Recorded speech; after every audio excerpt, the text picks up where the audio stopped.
فیصلہ تھا ہمارے لیے، جو آپ کو معلوم ہے کہ اپوزیشن جماعتیں کہتی تھیں کہ سب کچھ بند کر دو، ایکسپورٹ کی صنعت بھی بند کر دو، منڈیاں بند کر دو، مارکیٹیں بند کر دو، اور کوئی فرق نہیں پڑتا بے روزگاری ہوتی ہے، کوئی فرق نہیں پڑتا کہ اس ملک میں بھوک آتی ہے، بس سب کچھ بند کر دو۔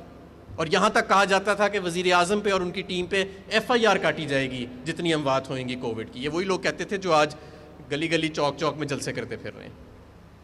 آپ نے دیکھا کہ پوری دنیا ایک طرف تھی، امپیریل کالج کی سٹڈی کو لہرایا جاتا تھا، وزیر اعظم عمران خان نے یہ دلیرانہ فیصلہ کیا کہ مشرقی ملک ہمارا غریب ملک امیر ملک کے نسخے پہ نہیں چل سکتا، ہمیں SOPs کے ساتھ اپنی صنعت کو چلانا ہے، ہمیں اپنے مزدور کے روزگار کو روزگار دینا ہے، ہمیں معیشت کا پہیہ چلانا ہے۔ اور اس کا نتیجہ آپ نے دیکھا کہ عالمی صحت کے ادارے نے جو 7 ملک ہیں پوری دنیا میں جنہوں نے کووڈ سے کی پہلی لہر کو بہترین طریقے سے مینیج کیا، اس میں پاکستان کا بھی نام الحمدللہ شامل ہے۔ سکتا ہمیں SOPs کے ساتھ اپنی صنعت کو چلانا ہے، ہمیں اپنے مزدور کے روزگار کو روزگار دینا ہے، ہمیں معیشت کا پہیہ چلانا ہے۔ اور اس کا نتیجہ آپ نے دیکھا کہ عالمی صحت کے ادارے نے جو 7 ملک ہیں پوری دنیا میں جنہوں نے کووڈ سے کی پہلی لہر کو بہترین طریقے سے مینیج کیا، اس میں پاکستان کا بھی نام الحمدللہ شامل ہے۔ نہ صرف یہ کووڈ کے دوران جو صنعت کے لیے کیا گیا، سب سے پہلے تو یہ کہ پے رول فائنینسنگ کی اسکیم لائی گئی بینکوں کے ساتھ مل کے، اس کے بعد لاکھوں کے تعداد سے کاروباروں کے قرضوں کو ری اسکیڈیول کیا گیا، ڈیفر کی گئی ان کی پیمنٹ کو، نمبر 2۔ نمبر 3، صرف بڑے کاروبار نہیں، چھوٹے کاروباروں کو بھی یاد رکھا گیا، اور 30 لاکھ چھوٹے کاروباروں کے 3 ماہ کے بل ان کے کھلنے کے بعد ان کو حکومت پاکستان نے ادا کیا۔ 30 لاکھ کاروبار، جس میں سیالکوٹ کا بہت بڑا حصہ تھا۔ اس کے بعد مزید اس کے اندر بہتری لائی گئی، ہمارے جو ڈیفرنٹ پیکیجز آئے، کنسٹرکشن کا پیکیج وزیر اعظم صاحب نے ذاتی طور پہ لیڈ کیا، اور اس کے ثمرات آپ کے سامنے ہیں۔ سیمنٹ کی سیل اس سال پاکستان کی تاریخ کی سب سے زیادہ سیل جا رہی ہے۔ جولائی سے اکتوبر تک سیمنٹ کی سیل میں 22.8% اضافہ ہوا، پچھلے سال کووڈ سے بھی پہلے، وبا آنے سے پہلے سے زیادہ، اور یہ کنسٹرکشن پیکیج کی کامیابی کا نتیجہ تھا۔ اسی دوران electric vehicle policy, mobile manufacturing policy سامنے آئی، ایکسپورٹرز کو بر وقت کھولا گیا، ان کے ریفنڈز کی جلدی ترسیل کی گئی، اور آج اس کا نتیجہ یہ ہے کہ جہاں آپ کا ہمسایہ ملک 10 سے 15% اس کی معیشت سکڑ رہی ہے، جہاں اس کی ایکسپورٹ 10 سے 15% گر رہی ہے، وہاں آپ کے ملک میں مثبت گروتھ بھی آ رہی ہے، نمبر 1۔ نمبر 2، ایکسپورٹس جو ہیں وہ بڑھ رہی ہیں۔ نمبر 3، آپ کی لارج سکیل مینوفیکچرنگ جو ہے، جس کے اندر درجنوں سیکٹرز شامل ہیں، وہ سب ستمبر کے اندر 7.5% ان کے اندر گروتھ دیکھنے میں آئی۔ یہ سب اس وقت ہو رہا ہے جب باقی ساری دنیا جو ہے وہ معیشت جو ہے وہ میلٹ ڈاؤن کے اندر ہو رہی ہے، اور اس کی وجہ یہ ہے کہ ایک بہتر طریقے سے مینیج کیا گیا، آپ کی آواز کو سنا گیا، آپ کے ساتھ مسلسل رابطہ رکھا گیا کہ کاروباری آدمی کیا کہہ رہا ہے، کہ کس طرح جہاں پہ یہ ایک چیلنج ہے وہاں ہمارے ایکسپورٹر کے لیے اپرچونٹی بھی ہے، اور اس اپرچونٹی کو ہم نے استعمال کیا۔ آج الحمدللہ سیمنٹ کی سیل کا میں نے ذکر کیا، فرٹیلائزر کی سیل ہمیں انشاءاللہ یقین ہے کہ وہ بھی پاکستان کی تاریخ کی سب سے زیادہ سیل جائے گی اس سال۔ ٹیکسٹائلز بہت زیادہ ترقی کر رہی ہیں، پورا سال فیصل آباد میں ہم وزیر اعظم صاحب کے ساتھ موجود تھے 2 ہفتے پہلے، تو فیصل آباد میں جس طرح سیالکوٹ میں آج مجھے بتا رہے تھے صنعت کار کہ یہاں پہ بھی اب مزدور ملنے میں دقت ہوتی ہے، تو فیصل آباد میں جو ٹیکسٹائل کا ورکر ہے وہ بھی ملنے میں دقت ہو رہی ہے۔ آٹو موبیلز، گاڑیوں کی سیل بڑھی ہوئی ہے، موٹر سائیکلوں کی سیل بڑھی ہوئی ہے، ٹریکٹر کی سیل بڑھی ہوئی ہے آپ کے ملک میں، فارماسوٹیکلز کی ایکسپورٹ جو ہے اور لوکل سیل جو ہے وہ بڑھی ہوئی ہے آپ کے ملک میں، اور باقی تمام انڈسٹریز تقریباً اس وقت اپنی فل کیپیسٹی کے اوپر چل رہی ہیں۔ یہ سفر مشکل تھا، یہ سفر آسان نہیں تھا، یہ سفر آپ تمام کاروباری افراد، کاروباری طبقے، چیمبرز، سیکٹر ایسوسیشنز اور آپ کے تعاون کے ساتھ ممکن ہوا ہے، اور انشاءاللہ تعالی معیشت کی ترقی کا جو یہ سفر ہے وہ آگے جاری سازی رہے گا۔ اگر ہم نے اب مزید ترقی کرنی ہے تو یہ بہت ضروری ہے کہ اب ہم اپنی انویسٹمنٹ کریں، مزید جدت لے کے آئیں، اپنی پروڈکٹیوٹی کو انہانس کریں۔ اپنے کوئی پاکستان میں ایسا شخص نہیں جس نے کاروبار کے اندر پیسہ لگایا ہو اور وہ کامیاب نہ ہوا ہو، آپ سب اس چیز کی ترجمانی کریں گے، آپ سب اس چیز کے گواہ ہیں، اور اس وقت ہے، میں سمجھتا ہوں کہ یہ بزنس فرینڈلی گورنمنٹ اور یہ آپ کا فری فلوٹنگ ایکسچینج ریٹ جو انشاءاللہ تعالیٰ اب ہمیشہ جاری رہے گا. یہ آپ کا جو انڈسٹریل پیکیجز آ رہے ہیں, ہم مزید آنے والے دنوں میں مزید ابھی ہم نے جو انڈسٹریل ریلیف پیکیج کا انحصار کیا ہے. ایک جو سب سے بڑا ظلم ہماری معیشت کے ساتھ ہوا ہے وہ یہ جو مہنگے بجلی کے سودے کر گئے ہیں, اس کا سارا بوجھ صنعت کو اٹھانا پڑ رہا ہے, سارے کا سارا بوجھ. لیکن وزیر اعظم صاحب کی ہدایت تھی تو انڈسٹریل ریلیف پیکیج دیا گیا, جہاں اضافی بجلی آپ جتنی بھی استعمال کریں گے پچھلے سال سے اس پہ 50% اور 25% کا ڈسکاؤنٹ ہے. اور پیک آر اور آف پیک آر کی تفریق کو ختم کر دیا گیا ہے, 24 گھنٹے آف پیک آر کر دیا گیا ہے. یہ بہت بڑا میں سمجھتا ہوں کہ ایک ریلیف ہے انڈسٹری کے لیے, اور اس طرح کے مزید پیکیجز آپ کے لیے آپ کے سامنے ہم لاتے رہیں گے. اور انشاءاللہ یہ جو 10-15 سال میں پچھلے ڈی انڈسٹریلائزیشن ہوئی ہے, نہ صرف کہ ہم ری انڈسٹریلائزیشن کریں گے بلکہ پاکستان کو ایک انڈسٹریل ہب, ایکسپورٹ کا پاور ہاؤس اور ایک ایشین ٹائیگر بنائیں گے. بہت شکریہ.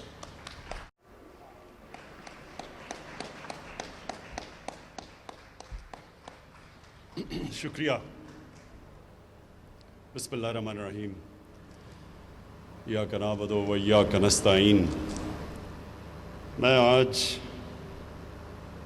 سیالکوٹ میں بزنس کمیونٹی سے ملنے آیا ہوں, اور وہ اوکیزن ایئر سیال کا جو آج ہم نے اس ایئر لائن کی انوگریشن کی ہے وہ ایک بہانہ ہے, لیکن اصل میں یہ چاہتا تھا کہ پاکستان کی جو سب سے وائبرنٹ بزنس کمیونٹی, میں ان سے بات چیت کر لوں.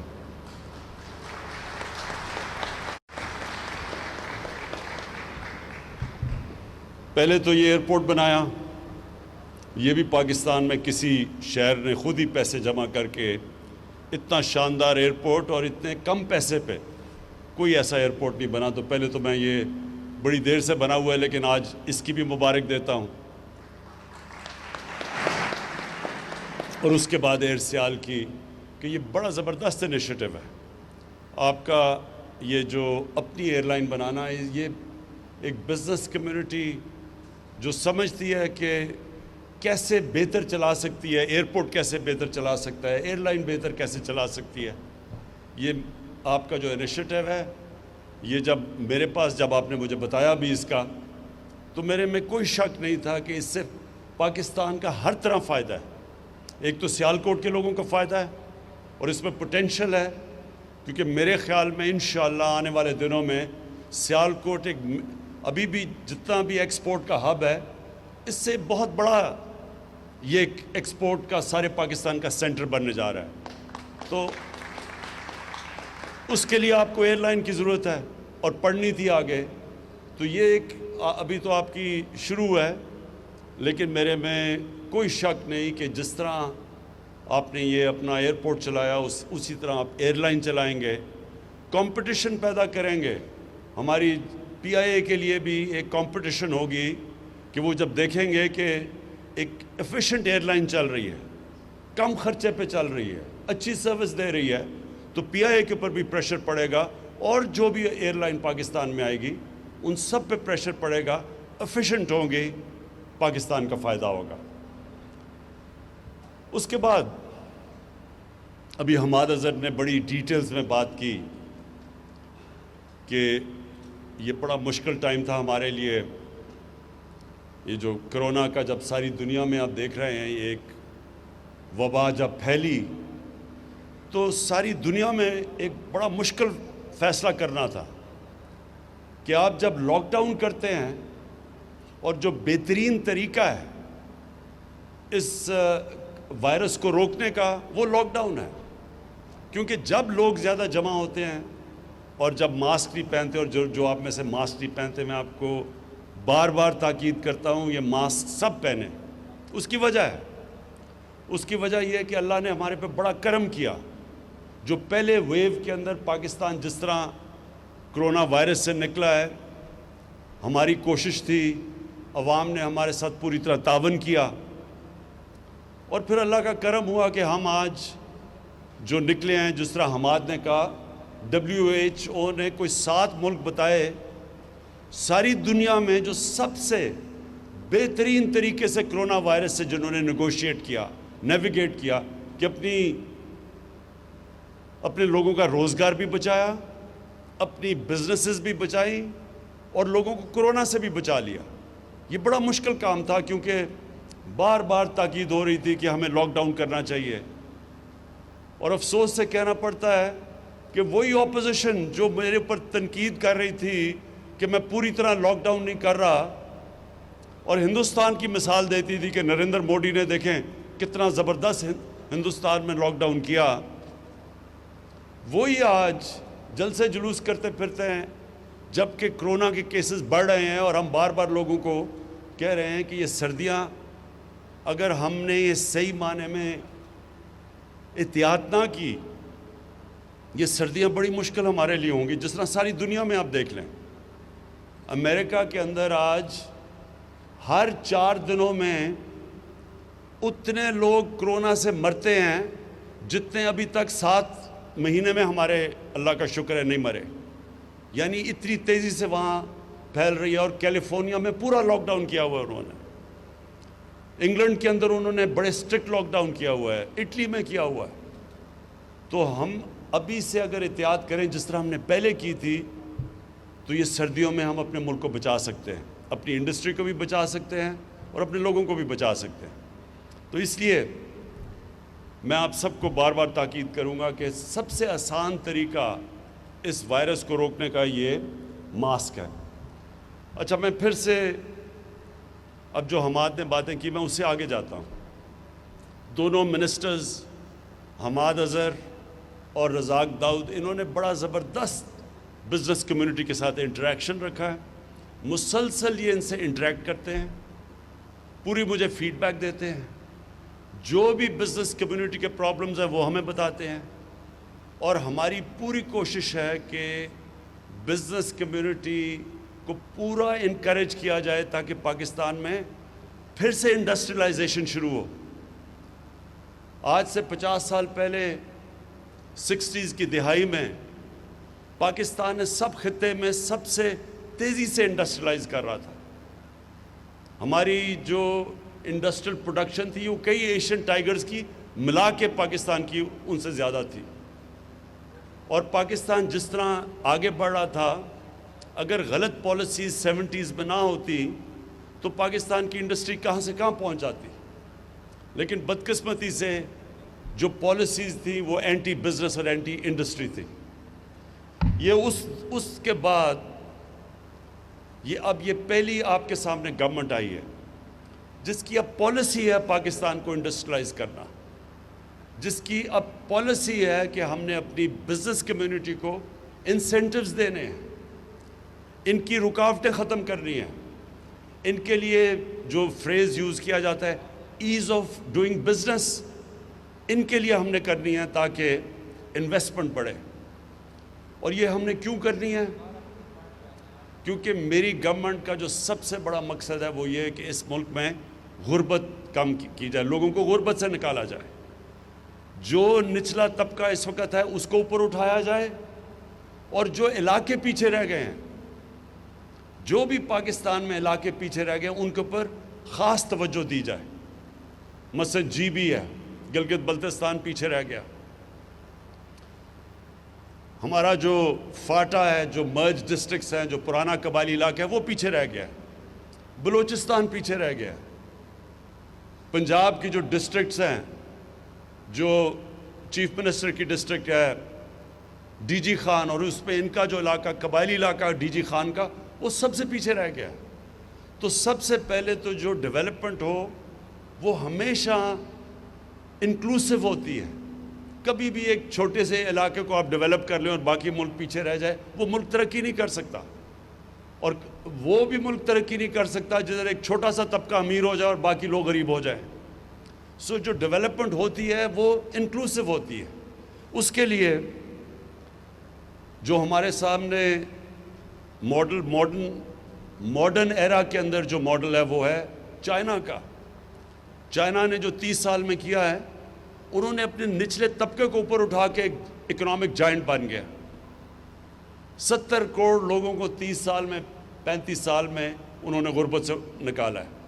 تو کانسنٹریٹ کیا، اب جو علاقے پیچھے رہ گئے ان کو وہ مدد کر رہے ہیں، جو سی پیک کا اصل ایک اور بہت بڑی وجہ یہ ہے کہ وہ اپنا جو ویسٹرن چائنا ہے جو پیچھے رہ گیا ہے اس کو کنیکٹ کرنا چاہتے ہیں, اس کی کنیکٹیوٹی سمندر سے دینا چاہتے ہیں, ٹریڈ کنیکٹ ہو تاکہ گوادر کے ذریعے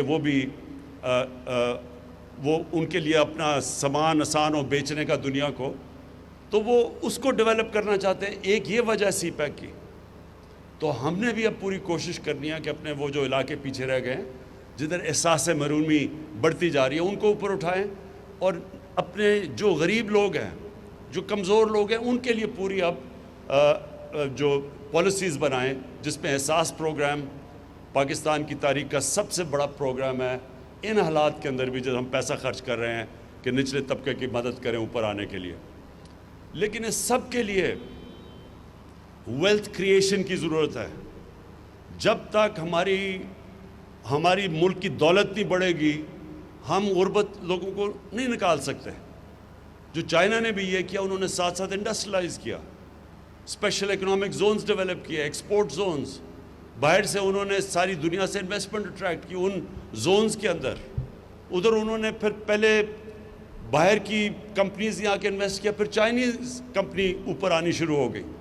تو ان کو نے انڈسٹریلائزیشن کر کے اور سب سے زیادہ ایمفسس ایکسپورٹس پہ دے کے آج چائنا میرے نہیں خیال میں جس طرح وہ ترقی کر رہا ہے اس کو دنیا میں کوئی ملک روک سکتا ہے. تو پاکستان کے لیے یہی ماڈل ہم اپنانا چاہتے ہیں. ہماری کوشش ہے کہ اب جس طرح سیالکوٹ کی انڈسٹری کی ہم پوری مدد کریں, ہر قسم کی آپ کو فیسلٹی دیں. جتنی آپ انڈسٹریلائز کریں گے سیالکوٹ کا تو فائدہ ہوگا, سارے پاکستان کا فائدہ کریں گے. جتنی آپ کی ایکسپورٹس بڑھے گی, پاکستان کا جو سب سے بڑا پرابلم ہے ہمارے فورن ایکسچینج ریزروز نہیں ہیں. یہ جو ہم جب آئے شروع میں تو ہمارے پاس تو پیسہ ہی نہیں تھا. ہم پوری طرح جو ہماری لائبلٹیز تھی باہر کی, ہمارے پاس پیسہ نہیں تھا وہ ان کو پیمنٹس کرنے کا. کئی چیزوں پہ ہم ڈیفالٹ کر رہے تھے, اور یہ ہمارے پاس مسلسل پاکستان کا پرابلم آتا ہے ہماری 70 سالہ تاریخ میں کہ جیسے ہی ہماری گروتھ بڑھنی شروع ہوتی ہے ہمارا کرنٹ اکاؤنٹ ڈیفیسٹ بڑھنا شروع ہو جاتا ہے. ہم دنیا کو ایکسپورٹ کرتے بہت کم ہے اور امپورٹ زیادہ کرتے ہیں. تو وہ جیسے جیسے کرنٹ اکاؤنٹ ڈیفیسٹ بڑھتا ہے روپے پہ پریشر پڑنا شروع ہو جاتا ہے, اور روپے پہ پریشر پڑتا ہے, جب روپیہ گرتا ہے تو سب سے بڑا اس کا پرابلم ہوتا ہے مہنگائی آ جاتی ہے پاکستان میں, ساری چیزیں مہنگی ہو جاتی ہیں. تو ہمارا جو امپورٹنٹ چیز ہے سارے ملک کو ریئلائز کرنا ہے کہ ہم نے اپنی ایکسپورٹس بڑھانی ہے, اور ایکسپورٹس کے لیے یہ ملک کی ضرورت ہے کہ ہم سیالکوٹ کی مدد کریں. اور سیالکوٹ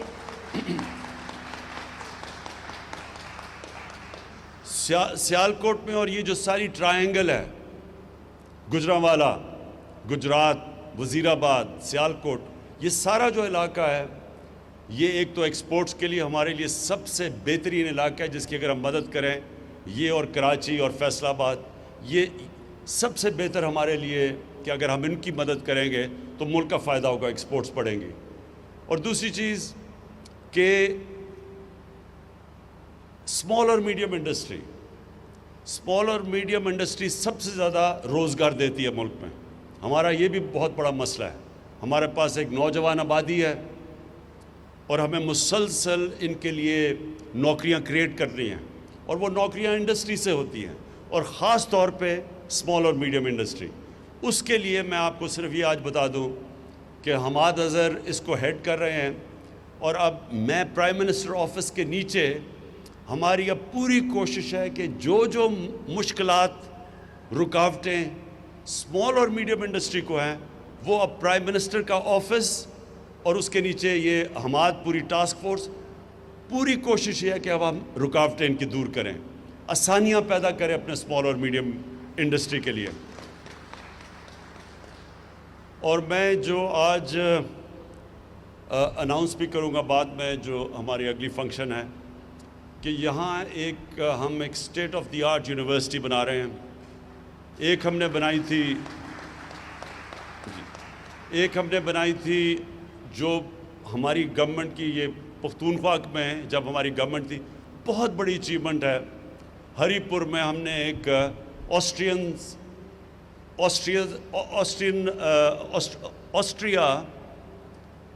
انجینئرنگ میں بہت آگے ہے دنیا سے. جرمنز اور آسٹرینز بہت آگے ہیں. تو آسٹرینز کے ساتھ مل کے ان کی ایک اسپیشل، ان کی بڑی ایلیٹ انجینئرنگ یونیورسٹی ہے فوہوک شولے. وہ ہم نے سیٹ اپ کی ہے ہری پور میں، جو کہ اب شروع ہو گئی ہے. 4 سال لگے ہمیں، وہ اب شروع ہو گئی ہے. اور اس کے اندر اپلائیڈ سائنسز اور انجینئرنگ وہ ایک ایسا ایک سینٹر بنا ہے جو انٹرنیشنل لیول کا، جو ہمیں شدید ضرورت ہے اس ملک میں انجینئرز پروڈیوس کرنے کی. Quality I T professionals, artificial intelligence, یہ نئی جو ٹیکنالوجیز آ رہی ہیں، تو ٹیکنالوجی کے اوپر بیس وہ جو ہری پور میں یونیورسٹی ہے، اسی کی طرح کی یونیورسٹی اب ہم ریپلیکیٹ کر رہے ہیں انشاءاللہ یہاں سیالکوٹ کے اندر. اور وہ آپ کی سارا جو یہ انڈسٹریلائزیشن کی مدد کرے گی، یہ کوالٹی انٹرنیشنل سٹینڈرڈ کی اپلائیڈ سائنسز اور انجینئرنگ کی یونیورسٹی اور ٹیکنالوجی کی یونیورسٹی. تو آخر میں صرف آپ کو ایک چیز اشور کرنا چاہتا ہوں. یہ جو میں آپ کے پاس آیا ہوں اور آپ کو کہہ رہا ہوں کہ پوری طرح اپنی انڈسٹری کی ہم مدد کریں گے، اور سیالکوٹ کی وہ بزنس کمیونٹی جس میں وائبرنسی ایسی ہے کہ وہ اپنی سڑکیں بھی بنا لیتے ہیں، اپنے ایئرپورٹ بھی، اب اپنی ایئر لائن بھی بنا لی ہے، ان کی اب ہم آپ کی پوری طرح مدد کریں گے. ہر طرح آپ کی مدد ہوگی. کانسٹنٹلی آپ سے، ابھی میں نے 2 ہفتے کے بعد آپ سے مل رہا ہوں، اس سے پہلے آپ نے حماد کو اور رزاق داؤد کو بتانا ہے کہ کیا کیا آپ کے ایشوز ہیں. وہ ہم آپ کو جو میرے سے میٹنگ ہوگی انشاءاللہ، اس میٹنگ میں بیٹھ کے سارے آپ کے ایشوز جو ایف بی آر سے ہیں، جو اسٹیٹ بینک آف پاکستان سے ہیں، جو یوٹیلیٹی کمپنیز سے ہیں، وہ سارے انشاءاللہ ایک ہی وقت پہ ہم بیٹھ کے آپ کے سارے ایشوز حل کریں گے. اور میں سیالکوٹ کو آخر میں یہ کہنا چاہتا ہوں کہ جو انشاءاللہ ہم اپنا جو لوکل گورنمنٹ سسٹم لے کے آ رہے ہیں، ہمارا جو لوکل گورنمنٹ سسٹم ہے اس کے اندر شہروں کو ہم سٹی گورنمنٹس لے کے آ رہے ہیں. اور پہلی دفعہ پاکستان کی تاریخ میں جو سٹی گورنمنٹ بنے گی وہ ڈائریکٹ الیکشن سے میئر الیکٹ ہوگا. یہ جس طرح کے لنڈن میئر ہوتا ہے، جس طرح کے پیرس میں ہوتا ہے، جس طرح نیو یارک کا میئر ہوتا ہے، اسی طرح ایک ماڈرن میٹروپولیٹن سٹی کا ایک سیٹ اپ لے کے آ رہے ہیں. کیونکہ یہ جو آپ کے مسئلے ہیں، میونسپل مسئلے، سڑکیں، گندگی، یہ تب تک نہیں حل ہوں گی جب تک ایک ماڈرن، ایک میٹروپولیٹن سٹی کی لوکل گورنمنٹ آپ کی نہیں بنے گی. یہ پہلی دفعہ پاکستان کی تاریخ میں ہم الیکشن کروائیں گے انشاءاللہ اپریل کے بعد. ڈائریکٹلی الیکٹڈ میئر ہوگا، اور وہ میئر وہ لوگ الیکٹ کریں، آپ کے شہر کے وہ لوگ کریں گے جس میں ایڈمنسٹریٹو کیپبلٹیز ہوں گی. وہ پھر اپنی ٹیم لے کے آئے گا. وہ ٹیم ایسی ہوگی جس کے اندر ہر قسم کا شعبہ ہوگا کہ پانی سیالکوٹ کا کیسے مینیج کرنا ہے اگلے 15-20 سال تک، اس کے سیوریج سسٹم کیسے ٹھیک کرنی ہے، سڑکیں، سارا کچھ ایک سٹی گورنمنٹ پورا ایک ہی امبریلا کے نیچے ہوگی. تو آپ کو پھر جانا نہیں پڑے گا کہ پنجاب جائیں اور لاہور جا کے اپنی وہ اپنی درخواستیں لے کے جائیں. یہیں بیٹھ کے آپ اپنی خود شہر چلائیں گے. تو اگر جو اپنے ایئرپورٹ بنا سکتے ہیں، جو اپنی ایئر لائن بنا سکتے ہیں، سڑکیں ابھی بنا سکتے ہیں، تو اس سسٹم میں آپ کو پوری طرح موقع ملے گا سیالکوٹ کو ایک ماڈرن سٹی بنانے کے لیے. میں آخر میں آپ سب کا شکر گزار ہوں، مبارک دیتا ہوں ایئر سیال کو. انشاءاللہ یہ بگننگ ہے. سنا تین ابھی آپ کے پاس جہاز ہیں، 3 لیز کیے ہیں. تو انشاءاللہ جو آپ کی میں انتھیوزیازم دیکھ رہا ہوں، مجھے کوئی شک نہیں کہ یہ پوری پاکستان کے لیے ایک مثالی ایئر لائنز بنے گی. بہت بہت شکریہ.